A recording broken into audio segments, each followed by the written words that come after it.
Okay, so sitting here, I'm not a Superman. What am I? You wonder. Okay, I'm this, I'm that, I'm Batman, I'm He-Man. What I am is a pioneer. I'm thinking up new ideas. And not just that, but I'm taking the ideas that are here and how can we do those in the future in a realistic way that's not so harmful. I mean, there's always going to be an element of harm, of violence in society. That's the, what did I say before? The 1% club or something that's always going to be pushing for change. So you might have a peaceful world and then something will happen, something will break, someone will punch someone. Like 2001, the ape finds the bone and smashes his friend to death. That's the catalyst for change in some societies, some worlds. So I think Hollywood overdoes it a little bit with the violence because of their culture. But on a more worldly scale, I think if we made worldly wood instead of Hollywood,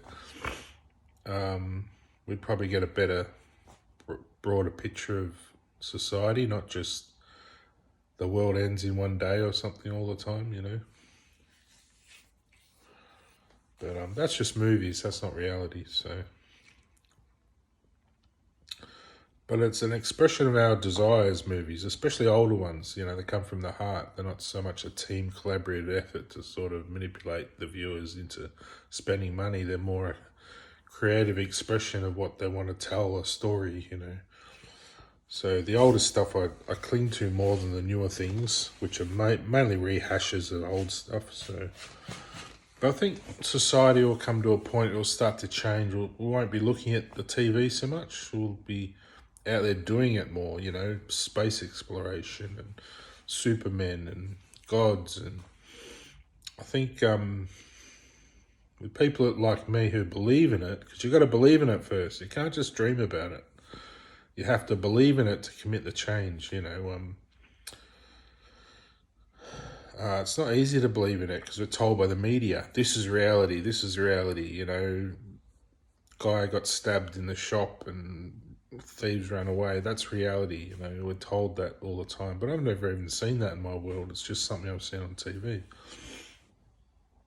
So, yeah, very rarely do I see anything bad in my world. It's always pretty much good stuff. If it is bad, it's somewhere on the horizon. I don't allow it in, you know. It's just, you know, you create the space you live in, I think. If you're a bad person doing bad stuff, you're going to invite bad things into your world. So I always believe in heaven and earth, and that's what I believe in. That's what I create around me in my space, and now it's sort of a worldly sort of space. You know, I'd like to travel one day, so I'm thinking more abroad and even into space. I'd like to go into space one day, whether this life or another one. So I'm thinking out into space where I'd like to go. I want it to always be successful. So I think ahead. You can't just send a machine into space and expect it to be successful. You've got to be the space that you're going to inhabit, you know, to make it. You've got to bring that heaven into that space so that you can inhabit it safely. Otherwise, you'll just die in space. You won't live if you don't have your being out there already. So you've got to cast your being into space first, then you can actually safely inhabit that space. So that's a future thing. It's something I'm creating or pioneering for another lifetime, probably. I don't think I'll do it this lifetime unless I really get off my ass. But I intend to be around here for another 300 years. So I reckon people can live longer if they have the right attitude and belief system, you know, and their heart doesn't give in. So it's been under a lot of stress in this environment, but it's just a bit of stress. It's like, your muscle twitching or something. I've been sort of stressing a bit living here for whatever reason. I think it's just the environment. A lot of people I don't know and all that. So, and also it feels like my posts aren't getting out properly to the broader communities. So hopefully they do, but I don't know. Don't know when that'll happen, but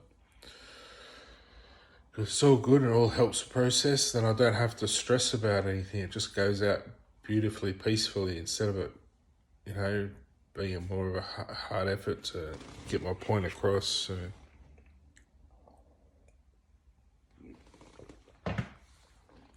I always take the easy road. I don't go the hard road. So when I went through all that mental health, I took the easy road. I had the new hospital there. I had the drop-in groups. I thought ahead and I helped people help me out because I'm always a good person and a great little person growing up as a kid to everyone. And I had my moments with some people, but pretty on the whole, that was just 1%. Again. So,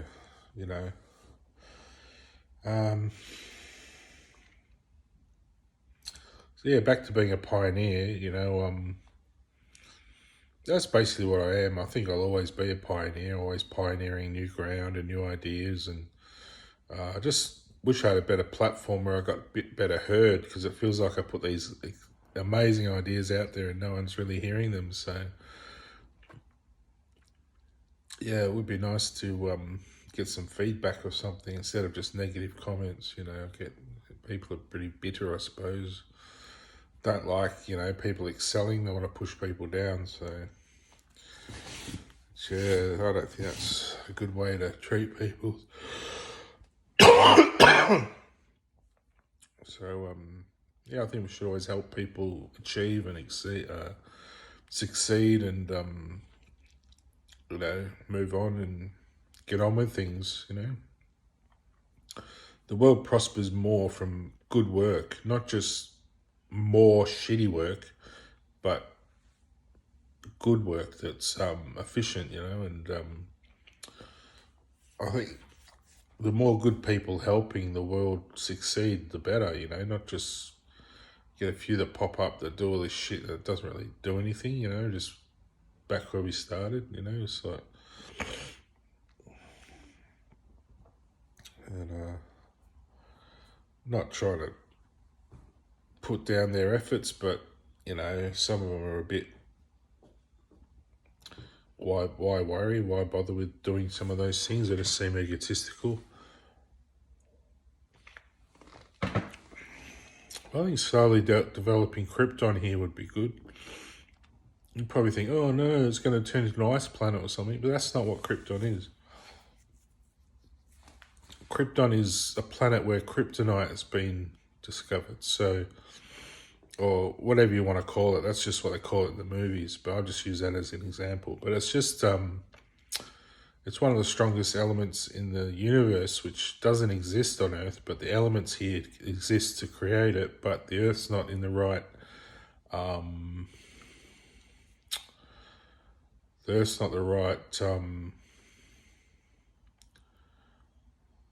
position, I suppose, with the sun and everything to actually produce kryptonite naturally. So there'd be probably people who'd try and produce it unnaturally, but that doesn't really solve any problem or anything. You've got to terraform the Earth, positively, so naturally, to make it form naturally. And that way, the Earth's stronger. It can withstand more elements and things, and also survive more catastrophes. And I think it's possible with human power to do that, to terraform. You don't have to use machines. If you have a superpower, you can actually slowly and meticulously and naturally develop Krypton, the planet, or whatever you want to call it. I'm just calling it that because it's related to Superman in the movies, but it's probably something else. It's probably just, could name it whatever, Evananium, or name it after me, Evitron, Evsticle. No, I'm not the Joker, but I reserve my right to be act like the Joker if I want, not be labelled a Joker, because it's part of our character. I don't think you should just divide people into different substrates of characters like Joker or Riddler, or we can all be all these characters in one, And Superman has all those elements inside of him too. He can be a funny asshole too. So, not asshole, but a funny guy. He can cackle and have fun too. Don't have to be just labelled some evil clown or something. Just because you want to have a laugh, it doesn't mean Joker's a bad person. He can just be a funny, happy guy. I don't like these people that label people because of movies, and you can't say, why so serious, now without being labelled a psychotic clown, just because of a fucking movie. Anyway, that annoys me a bit. There's phrases you can't use because of movies, but you can, but you get judged and labelled. And so, yeah, so I stick with the Superman thing.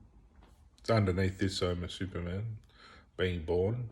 So, and Wonder Woman and all the other characters. Millions now, like, my dimensional creativity it's reached a plateau where it's no longer dimensional, but it's an ongoing dimensional shift out into space. So I think it's called Eternia or something, or it's sort of He-Man's domain, where the dimensions no longer cross over, but there's just one dimensional shift out into space, like Eternia, or there's probably some other name. It's no longer really space, it's Eternia. So there's a different dimensional shift. It's progressive. So you can regenerate. You don't just die and swap dimensions. You regenerate from one experience to another. You can or regenerate or respawn, I suppose you could call it. There might be some dimensions that sort of switch or something, but this Eternia that's how He-Man can just put his hand up and reach for all that power, and get it through his sword, and just it gets sent to him and transforms him. So it's sort of excuse me. And I think most of not all, but most of my characters transform because I was born a demigod. So, and that's what I was when I was, went to heaven. I was a demigod. So that's what I'll always remain, I think, which means I have a human type body, but inside of that is a super cell or super soul.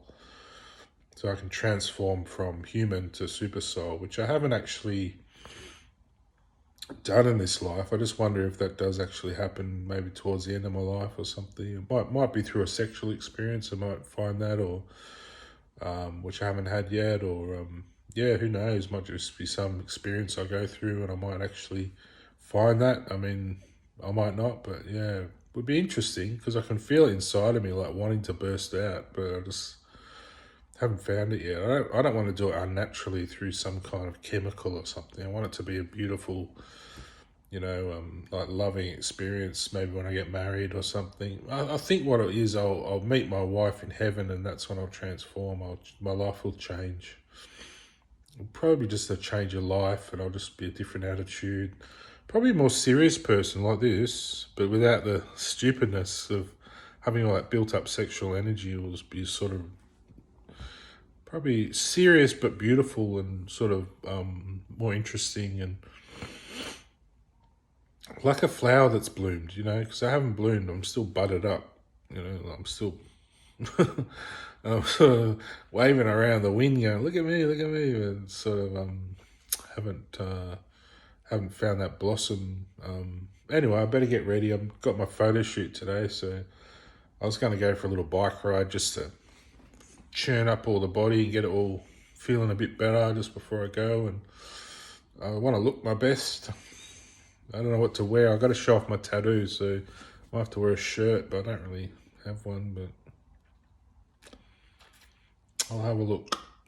I could call into one of the shops and just get something. I might just wear these pants, although they're stained. Just noticed that.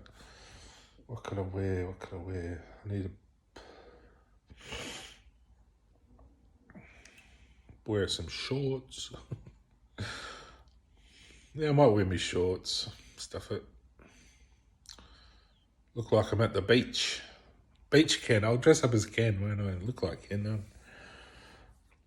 I do actually look like Ken without the puffiness. If you can imagine me without all this puffiness, because I'm puffed out. These eyes are at the right shape.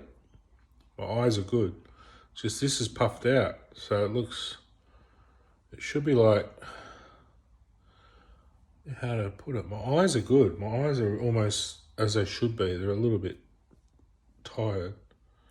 My nose is puffed out. That should be a bit more just straight. My lips are pretty good, but yeah, all this is puffy, from overweight, and I think all this part, my skull feels tight too. It should be more. I should have released something in my life that, like my sexuality and my heart, open up, and it should all sort of go. I should be more like just this happy, bright Ken dude. Because, yeah, the blue-eyed blonde Ken is actually Barbie's brother. Barbie's family's like that. Whereas my side, the girls are blue and blonde, but Ken has dark brown eyes. So, well, they're kind of almost green, my eyes. When I'm happy, they go really sparkly green almost. So yeah, I have this sort of bluey browny greeny sort of sparkly rainbow eyes. Ken, he has little rainbow eyes. When I'm really happy and everything, they go really crystally. Yeah, I don't have dark black eyes.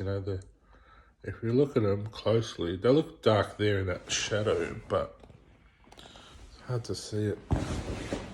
When I'm really happy, they go this pale sort of chestnutty greeny colour.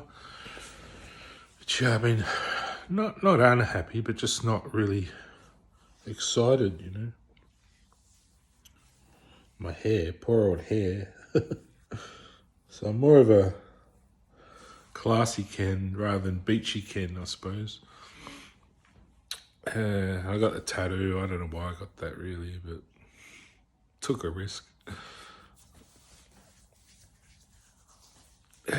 Be good if I got a movie role, wouldn't it, as Ken? I'd have to lose this though and shape out and look nicer.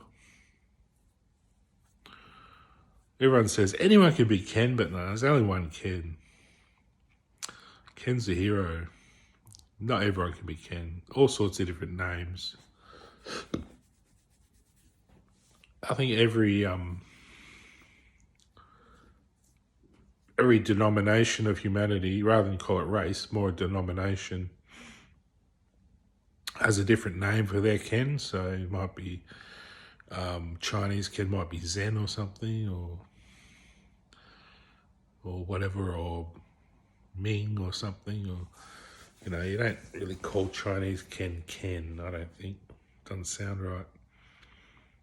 But yeah, if I got married and found Barbie, I reckon if I had the money, if I was wealthy enough, not so much the money, but if I had a wealthy family and really found my feet, I'd change my name to Ken Wheeler. Like, I reckon that'd be cool. Ken Wheeler, get a big bike or something, or a big monster truck, a pink monster truck, cruise around it.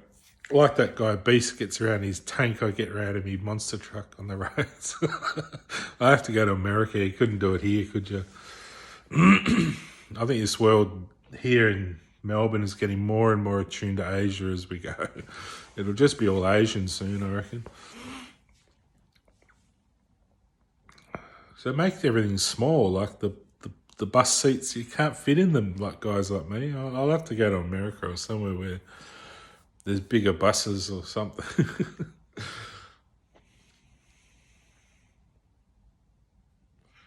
Anyway, that's 20 minutes. That's long. So I better get ready. Yeah, the whole Jesus thing, that wasn't meant to be a Jesus thing. That was just for this girl. It was supposed to have a heart, sun, and wings, because I just wanted it to be an angel sort of representing sort of God's spirit, but I didn't want this on it. I didn't know that was Jesus' just a little spout on that picture. But I sort of grow to like it. It's all right. But yeah, I don't know about having her name in there anymore because she married someone else. It'd be funny if I met another girl called Tamsin and had married her as well.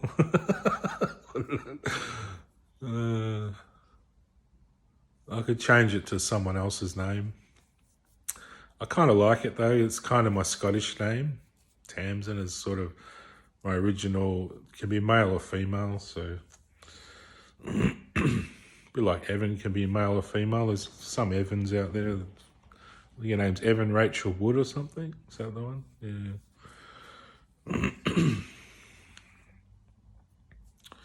But yeah, Jesus is up there in heaven somewhere. Haven't met him yet, but one day I will.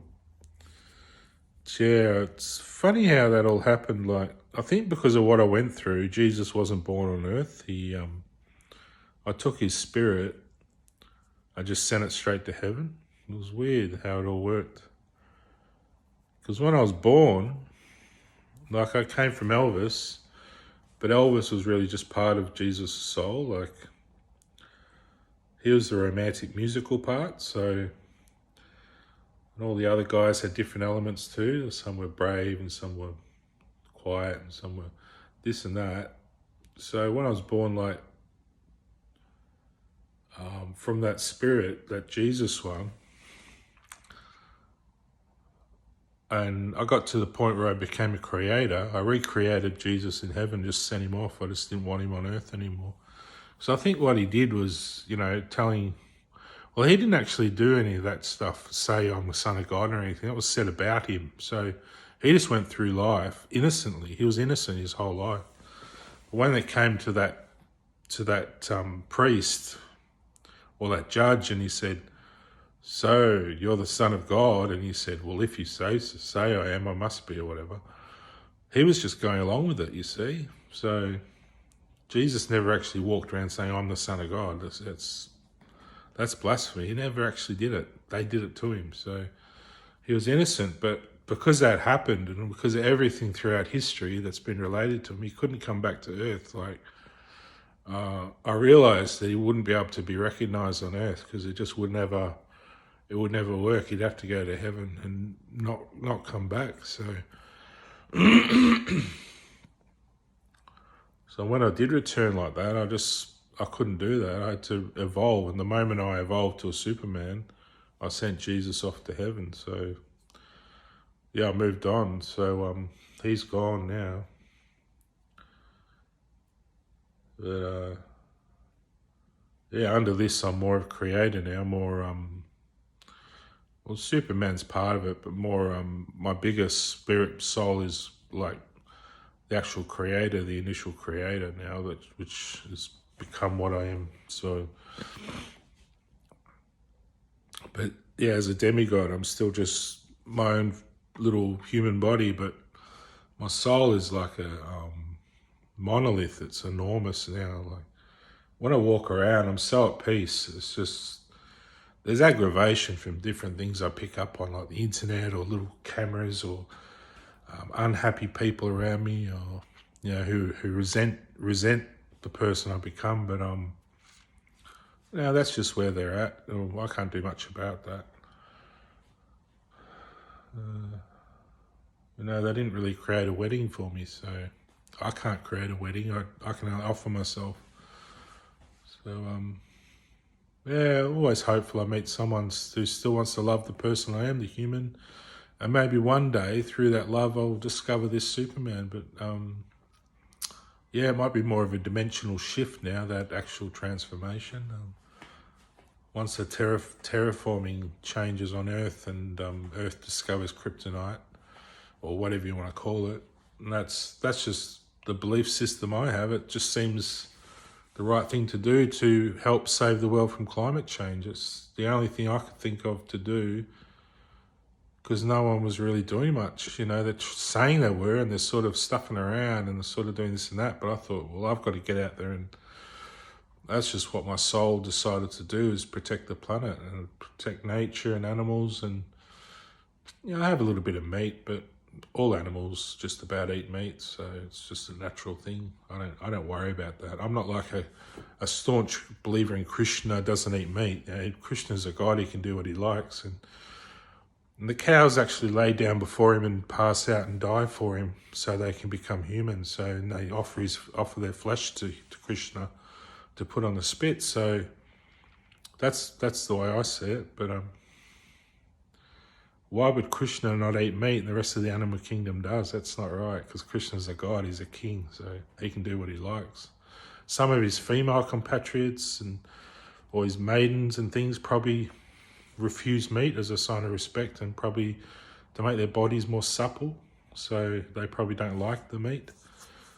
Even some of his male friends and things probably don't eat meat in respect, but I eat a little bit. I don't mind. I'll have if I'm Krishna, I'll have a bit of meat. I don't mind.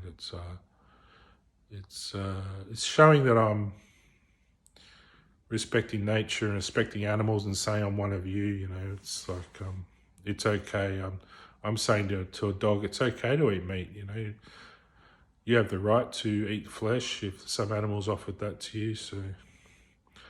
And I just take what's offered, really. That's what I do in life. I don't reject people's offerings. And I pick and choose what meat I have. If I sense it's suffered, I don't usually eat it. So I'll go through the supermarket for a while and look at food and has this animal suffered? I think I'll look at the meat and what colour it is and stuff, and I'll pick the right one. And generally fish I don't worry so much because they're going to suffer coming in off the hook. So, but if you know, the way you kill an animal is they think they're off to the fairground to have a play. So as soon as they run through the thing, get the bolt and they're dead, that's the best way to do it. But if you're going to tie an animal up and cut it open while it's alive and watch it drain its blood while it's sitting there in terror, well, no, you haven't got my tick of approval. That's disgusting. So you can become one of them and go through that, you know, and see what it's like. In my books, you can suffer the same fate as that animal if you're going to do that to an animal. So,